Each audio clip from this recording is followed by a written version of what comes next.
মস্ত বড় একটা কবিতা মনে পড়ছে। চোখের সামনে ঠিক যেমন একটা জীবন হয়, আস্ত একটা নদীর মতো। সেই মেয়েটির কথা, যে সবার আড়ালে চুপি চুপি ডাক বাক্সে হাত রাখে। যদি একটা চিঠি আসে, দুর্বোকা নিজেকেই বলে ওঠে আপন মনে, ঠিকানা পাবে কি করে সে? তবু যদি আসে, যদি যেমন করে হোক, সে তো ঠিকানা জোগাড় করতেই পারে। বুকের ভিতরে হাজার হাজার বুভুক্ষ খ্যাক শিয়ালের হুক্কা হুয়া, গগন ভেদে আর্তনাদ, চোখের জল নিমেষে শুকিয়ে কাঠ, ঢোক গিলে নেয় তুষারের মতো ঠান্ডা প্রাণহীন জড় পদার্থ। তারপর শীতের মাঠে মিষ্টি রোদের মতো বছরগুলো পার হয়ে যায়। সে এখন পিঠ খোলা চুলে পাকা গিন্নি হয়েছে, চশমা উঠেছে নাকের ডগায়। তবুও আয়নার সামনে দাঁড়ালে বারবার ঘষতে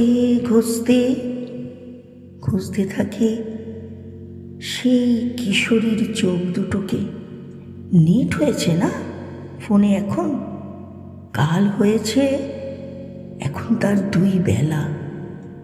হাই পাওয়ার চশমার মাঝে খুঁজে চলেছে একটার পর একটা মাথা।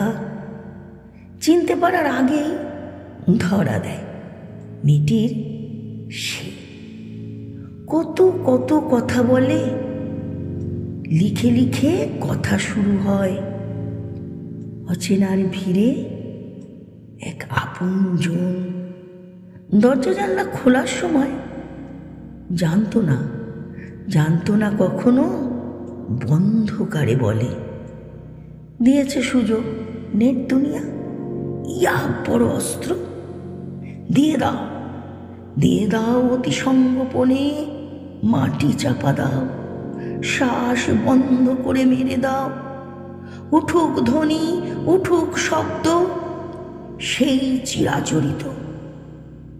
অথবা ছড়িয়ে পড়ুক পোড়া মাংসের গন্ধ, ইলেকট্রিক চুল্লি থেকে আকাশে বাতাসে।